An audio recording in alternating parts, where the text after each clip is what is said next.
Skipper Steve Conway and the crew of the Cynthia Woods are preparing to set sail on an epic boat race. Hey, where do you want me to put this food? Behind the stove. Steve is a vastly experienced sailor. A Coast Guard commander for 21 years, he has a lifelong love of the ocean. Ross? Yeah? You got that halyard connected? Yeah, it's all done. When people get around the ocean, one or two things happen. They either fall in love with the ocean or they fall out of love with the ocean. And I can't really explain why it happens, but for a number of us who go out on the water, there's just an affinity, a feel for it that's like nothing else. Where do you want the clothes? Down in the drawers. Steve's young crew today is a team of students from Texas A&M University. Make sure that everything's secured. I was real confident of the boat, and the crew were experienced young men who'd been sailing for a number of years, and it was looking to be a really great race. Hey, Steve! Hey. Is that it? Yeah, we're getting there. His right-hand man on board is a young sailor he's known for 3 years, 22-year-old Travis Wright. I'd been sailing with Steve for 3 years at that point. An excellent sailor and a very safe person, but very experienced and definitely the leading presence on the boat. He was definitely fully in command. As Steve bids his wife goodbye, he's all too aware of the responsibility he has for his young crew. All right. Travis, can you do the stern line? I was designated skipper of the vessel, and as such, the skipper is ultimately responsible for everything. It's not a responsibility that you take lightly, and it's not a responsibility you can walk away from.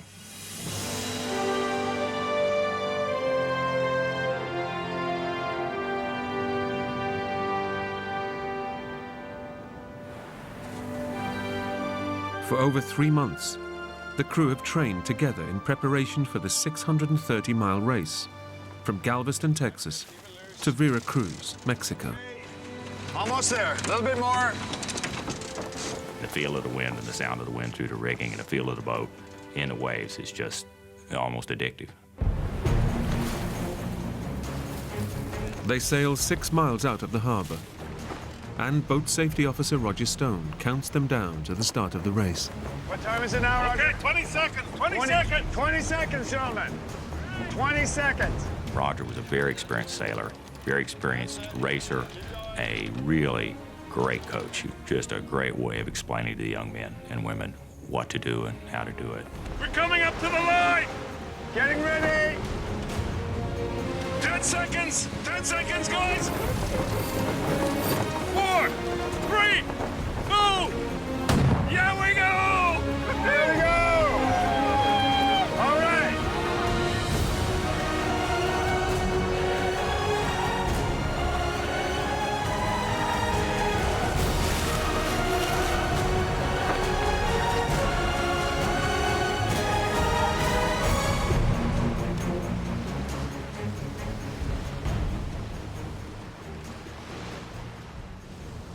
They soon break away from the other boats and head out into the high seas of the Mexican Gulf.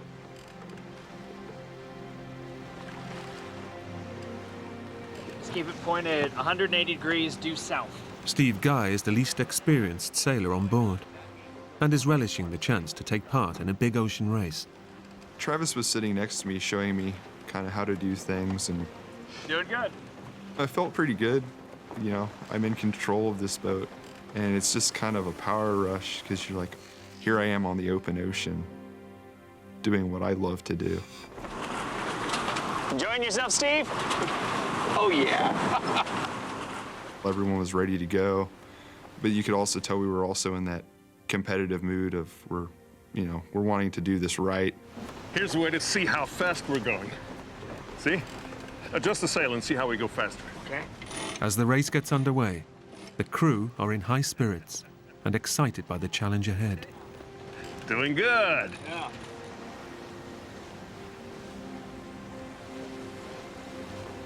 For over 6 hours, the Cynthia Woods make superb progress. Everything was going great. The sun set, the moon was up, and I realized about 2 hours into the watch that I hadn't even got wet yet. And the first wave hadn't even splashed over and splashed me, which was unheard of, to be out that long and not get splashed and get wet. So it was just an absolutely beautiful night. Hey, Joe. Yeah? You want to do the topping lift a bit tighter? Okay. As dusk falls on their first night at sea, 2 of the young students rig the sails for the night's racing. Ross, you're gonna have to wake him soon. Yeah, okay. Below deck, Travis, Roger, and Steve Guy try to get some sleep before taking over for the night watch.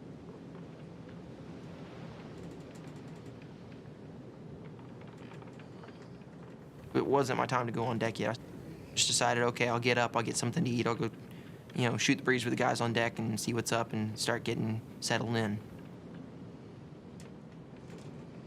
That's when it all started going downhill.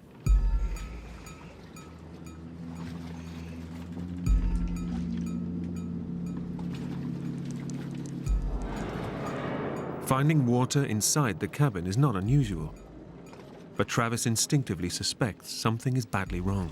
I opened up the floorboard, and it just came pouring in. Roger! Roger! We got water! We're taking on water!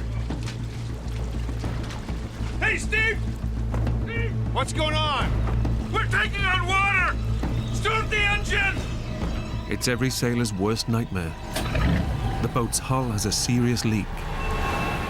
Due to a previous incident, the keel, the huge balancing weight at the bottom of the boat, has cracked along its mount. Joe, get ready to douse the sails. Okay! Skipper Steve knows that they're in terrible trouble, and they must drop the sails to slow down. But before the guys can get the sails down, The keel of the vessel parted completely, came off, and the boat went instantly into the water.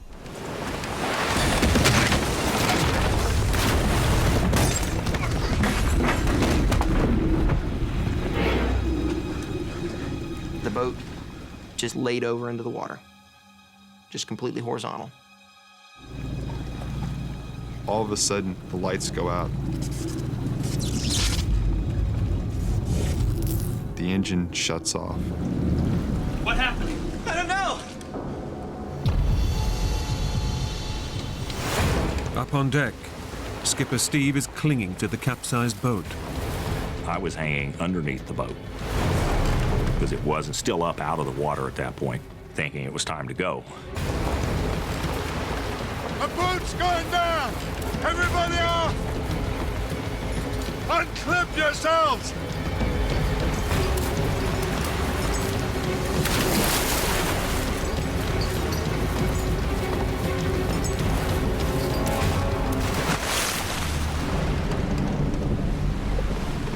In just a matter of seconds, the boat has completely overturned.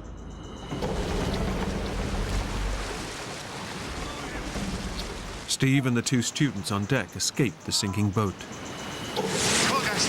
Hey, did you see anybody? No.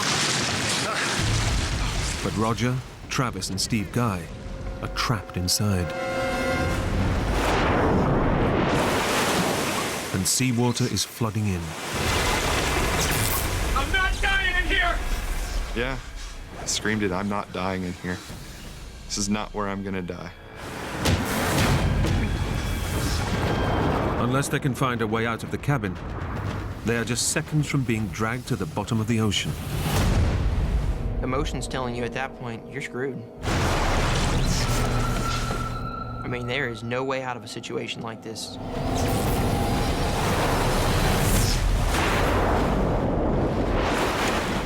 The water level is rising rapidly. Unless they can get out, they're just seconds from being dragged down with the sinking boat. How do we get out of here? Through the hatch! Their only escape route is a tiny hatch, but a powerful wall of seawater is pouring through it. Are you kidding? Come on, it's the only way! I'm sitting there thinking to myself, how am I gonna swim through here? I don't even think an Olympic swimmer could actually get through this with all the water rushing through. Let me try. Let me try.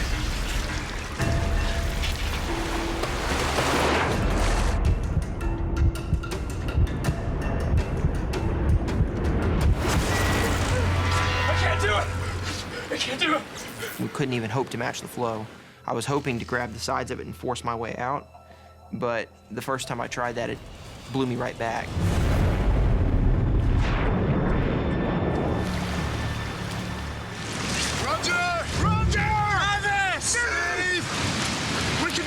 Steve Conway can do nothing but wait for the three men to emerge. I didn't really know what was going on down below, but my biggest concern was that Roger, Steve Guy, and Travis weren't able to get out of the vessel and drown.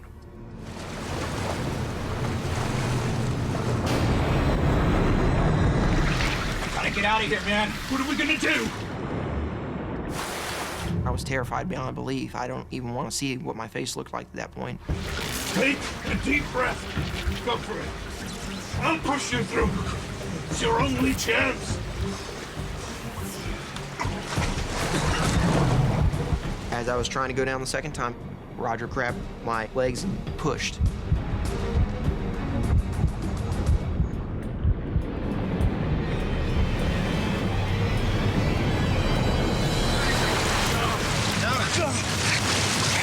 Travis! Over here! Hey, Travis! Travis! What about Hey! Okay, I got you! All right. Okay. Did you see Steve? Yeah, he's behind me! You're next. Go for it. What about you? I'll follow. Come on. Do it now.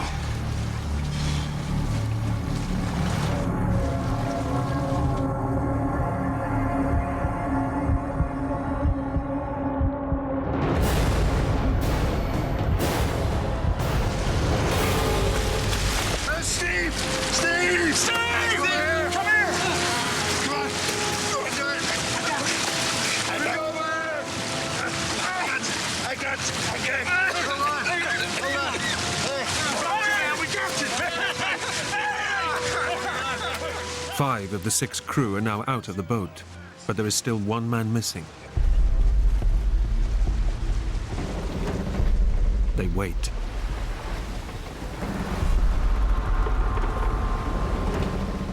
But Roger Stone fails to appear.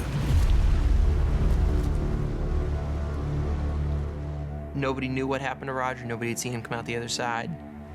We didn't know if Roger was in the boat or if Roger was floating off in a different direction. Should we go back and get him? What do you think, Steve? No! I would have never let anybody go back in. In the situation we're in with all the lines out and underwater, there was no real chance that somebody would be able to dive underneath, get in there. I could have gone inside the boat with absolutely no lighting whatsoever, felt my way around and never found him, even if he was in there, because there's too many nooks and crannies in that place. And I would have had to do it all on one breath of air. He's an experienced yachtsman. He'll be fine. Yeah. He'll stay with the boat. The crew now have to focus on their own survival. Steve Guy has escaped the boat with no life jacket. Travis! Travis! Go to the boat! Okay! Hit the ring! We'll go! Okay. Skipper Steve sends the crew back to the boat to get the emergency flotation ring. All right, hold on. Yeah, okay. It was very crucial. We already knew that Steven didn't have a life jacket. If he had the horseshoe ring, he'd have something to float with.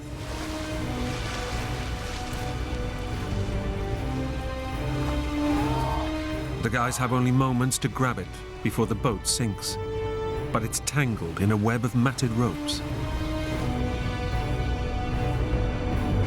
Releasing the ring is an impossible task with their life jackets on. Try it without your jacket! No, don't take off your jackets. Do whatever you can, but keep your jackets on. Okay. Wait. Skipper Steve and the young student are being dragged away in the current.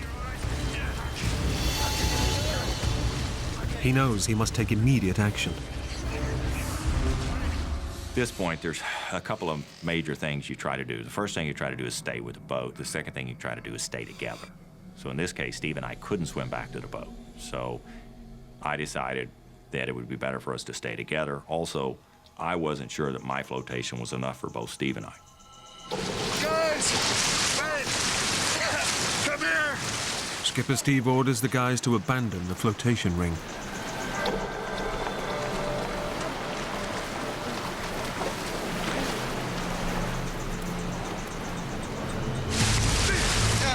Need your help. Steve doesn't have a jacket. Let's stick together. Yeah, come here. Use your belts.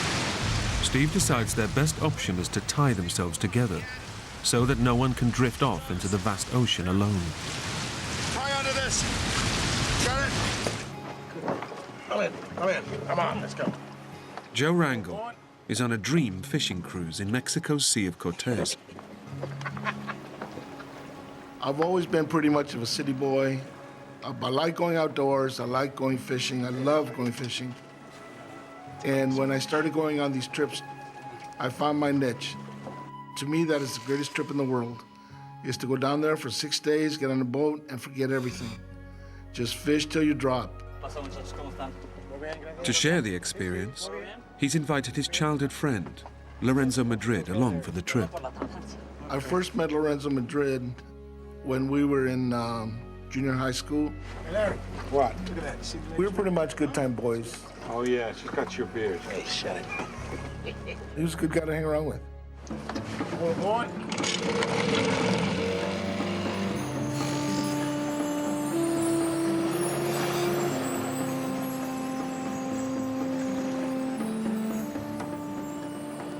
The men are based on a tour ship anchored off Guardian Angel Island, 20 miles from the Mexican coast. The east side of the island is popular with fishing tours, but today their local guide, Pepe, is taking them to a remote cove on the more exposed western coast. It's quiet, it's desolate, you're all alone. Here she comes. Come on. It's like fishing nowhere else in the world. Yeah. Oh, my God. It's fantastic. I can't believe it. Look at that, Joe. Try another lure. Get out of here. You think I don't know what I'm doing? Well, how many have you caught today? Nothing.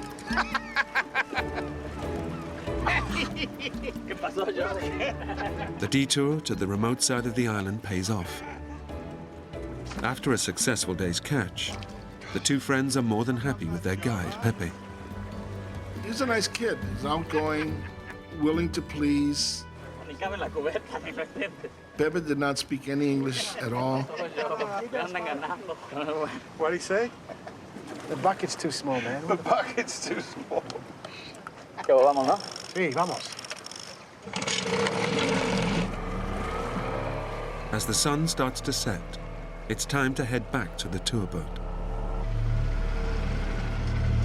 Hey, I'm back. We just sat down and opened the beer and get the ride back to the big boat. But when Pepe swings south, the boys begin to wonder if they're heading in the right direction. The tour boat was anchored on the northern tip of the island. Should we go? No, I don't think so. Yeah. This doesn't look familiar to me. Pepe, hey, ¿dónde vas? So I asked him, isn't the boat back there? Vamos bien, el Celiagelina se fue para el sur mientras ustedes andaban pescando. Sí. And he said, no. While you guys were fishing, the boat passed us. And they went this way. I didn't see it. Nah, me neither.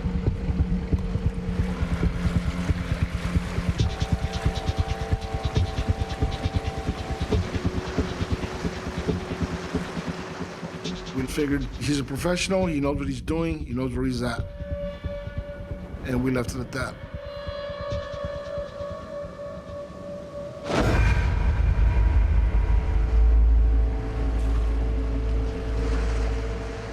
But after an hour, motoring south along the island's coastline, there's still no sign of the tour boat. And Pepe has more immediate concerns. Joe. Ya no hay gasolina. ¿Cómo cae la poca gasolina? He tells us, I think I'm running out of gas. What's up? No fuel is what's up. Oh, it just gets better. It was a bad situation. It was dangerous. They have just minutes before the engine cuts out. And without power, Joe knows they can't steer the boat and could easily be swept out to sea by the currents. I said, let's beach this while you have power. Pepe, vamos a la playa. ¿Qué playa? Pura roca, no puedo para allá. Their only hope is to make it to land. But the island's coastline is a fortress of jagged rocks and sheer cliff faces. He said, there's no beaches. This whole island is rocks. They know they have no option but to try to reach the shore. Between the current and the sharks, I'd rather take my chances on land than out in the water. Vamos. No me quiero estrellar, no puedo estrellar. Vamos con ella. A la playa, vamos.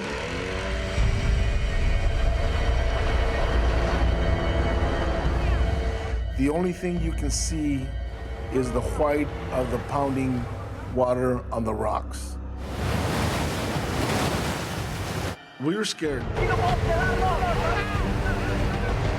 Their only way to reach land is to power the boat directly into the raging surf. But just as it seems they'll make it safely,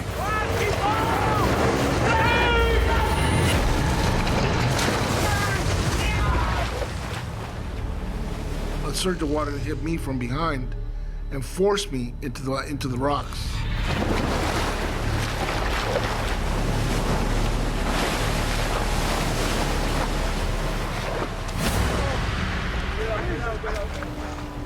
the men make it to shore. But they're now stranded on the island, with no way of calling for rescue. Larry! Hold on there. You're totally soaked, the wind is blowing, and we started shivering down to the bone. Bring it back. The men search for driftwood and build a fire, Made a fire before. using up their last few drops of fuel to get it going.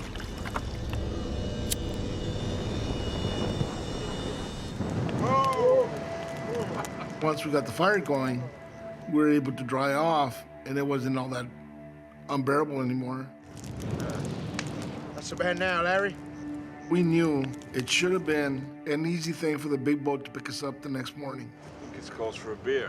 The men resign themselves to a night out in the open, believing their stay on the island will be a short one. The boat will pick us up in the morning.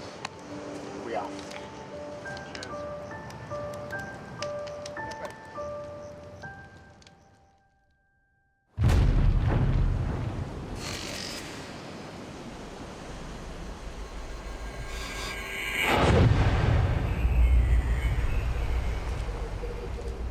They spend the next morning waiting to be collected. My guess was that we would be picked up no later than noon. All we have to do is just wait, and the boat should be here. Midday comes, and there's no sign of rescue. Now it's getting a little bit more serious as the day is wearing on. We need to get out of here. Mid-afternoon, and Pepe drops a bombshell. I said, well, I don't think they're gonna pick us up. The men are washed up on the side of the island that fishing boats never visit. Their tour boat won't look for them here. They're not gonna come this way. They're not gonna look for us.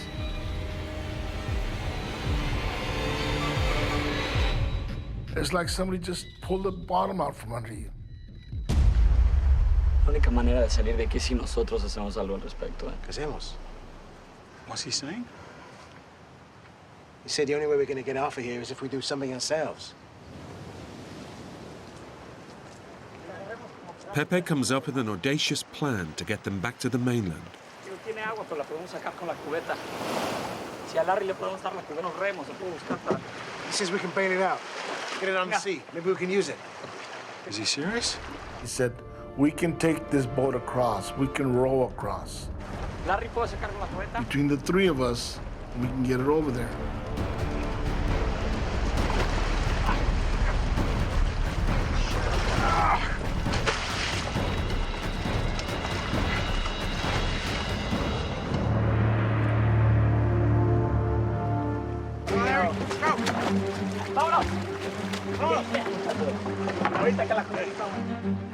With no fuel for the boat's engine, they'll have to row to the mainland.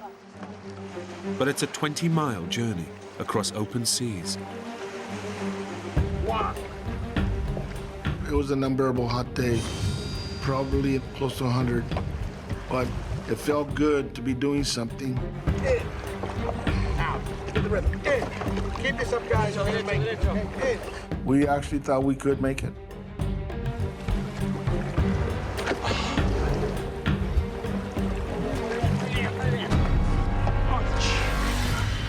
For 2 punishing hours, the men row in the intense heat, their hands torn by the rough driftwood paddles.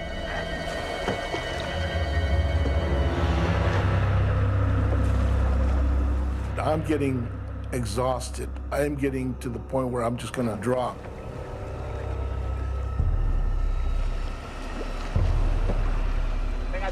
As the sun dips towards the horizon, the men's stubborn determination finally pays off. ¿Qué es eso? Mira, para allá, barcos. ¡Hay barcos! ¡Aquí! You can see people on boats.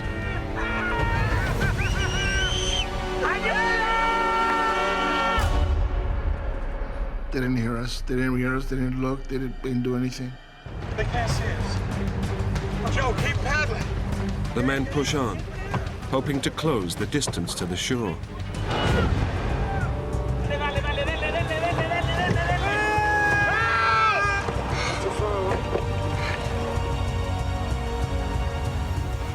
They make progress for another hour.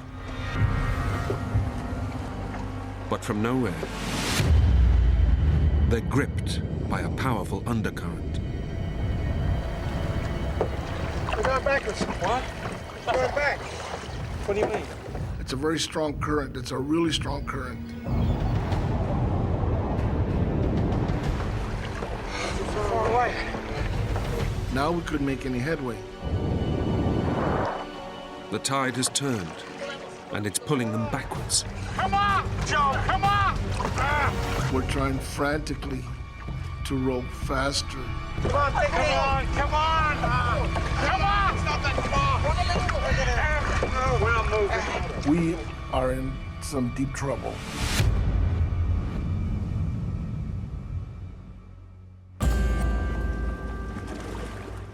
As night falls, the men give in to their exhaustion. But as they sleep, they're being dragged back ever closer towards the rocky shores of the island. Joe, Barry, despierten. Nos vamos contra la roca. Joe, Joe, wake up! It rocks! Stop paddling, buddy! Come on now! Come on! The current was going to take us wherever it wanted. We're going to crash, and we're going to crash hard.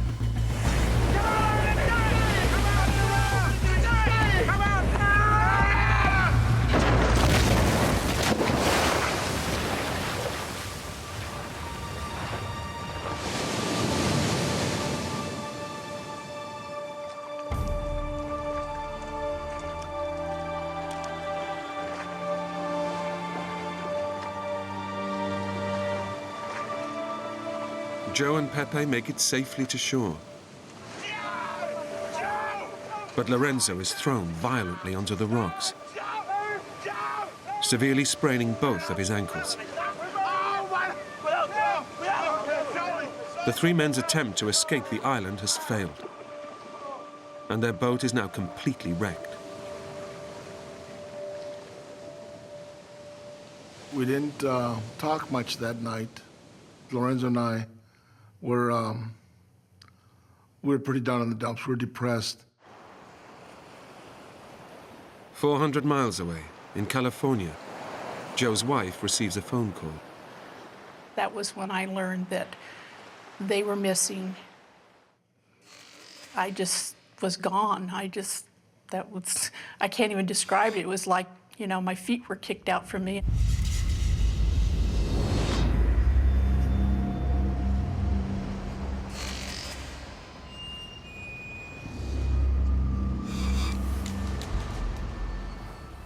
Joe and Lorenzo wake up, knowing they are completely stranded on the barren, uninhabited island. There was nothing there, nothing that could give you shade. There was just nothing. Their only hope now is to be found by a search party. But they are in no physical condition for a prolonged wait. I was somewhat overweight, and I had found out about a year earlier that I was diabetic. Joe suffers from type 2 diabetes, a condition where the normal levels of sugar in the blood can decrease rapidly. It's commonplace, but potentially life-threatening if not managed properly. And 50-year-old Lorenzo is unfit and grossly overweight. Lorenzo may have had health issues. I pressed him on it, but he said no, that he didn't. But then at the same time, he told me that he hadn't been to a doctor for years.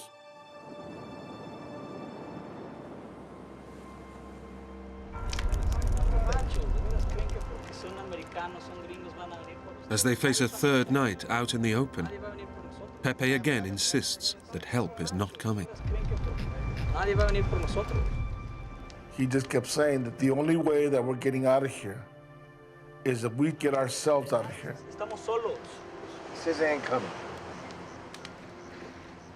And as the night wears on, Joe and Lorenzo finally accept they are now totally on their own. I felt that the world had abandoned us.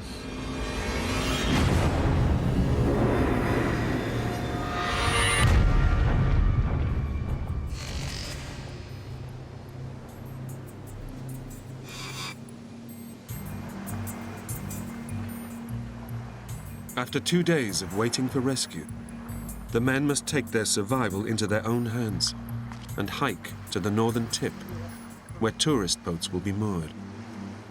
But it's a daunting journey.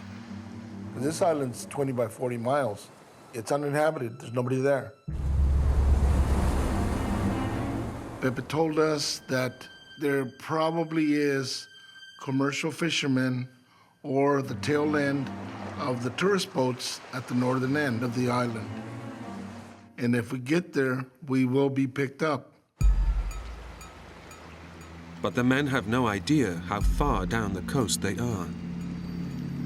And they could face a 40-mile hike along the entire length of the island. The coast, as I saw, was the only logical choice. Nobody is going to go inland to look for us.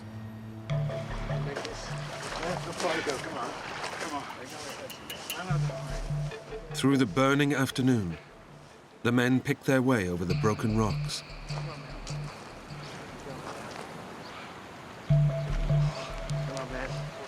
You're doing good. I know it hurts, man. But the hike is taking a toll on Lorenzo's sprained ankles. Lorenzo realized how hurt his feet were. Oh, God! Oh, God! But we couldn't stop. We had to keep going. Since morning, they've shared some of their meager supplies, dried fruit and a few sips of their remaining water. The lack of food is causing Joe's blood sugar level to plummet, bringing on the first symptoms of diabetes. Clumsiness, trembling, and a feeling of extreme weakness. I'm tired, I'm hungry, I'm thirsty. Ow, ow, ow. Come on, man, we can make this. Come on, keep going. Okay. The men press on, but after just 3 miles, their plan hits trouble.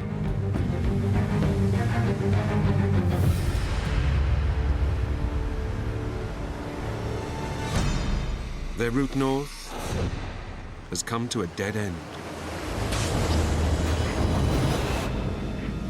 They can go no further. We're saying to ourselves, what the hell did we do now? La corriente ahorita está pesada, pero con cuidado podemos cruzar. Yo salto primero para que vean cómo. Pepe said, you know what? I'm gonna swim across.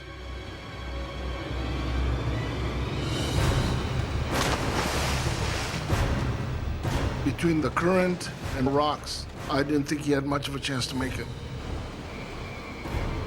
The men know that beneath the surface, powerful currents are ripping through this ocean inlet. But Pepe makes it across.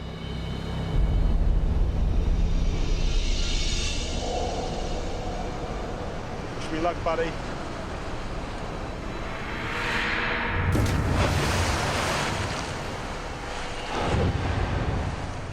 But seriously overweight Lorenzo has 2 sprained ankles and quickly starts to struggle. It's a really strong current. The water surge got him and started taking him under.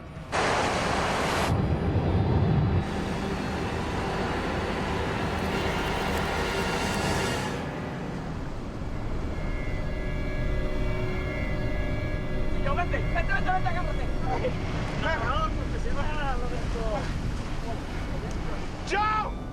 I did it! Joe! Now it's Joe's turn. I know I'm not a strong swimmer. Joe, jump! But he's paralyzed with fear. Joey! The hell with it. I'm not doing this. Jump!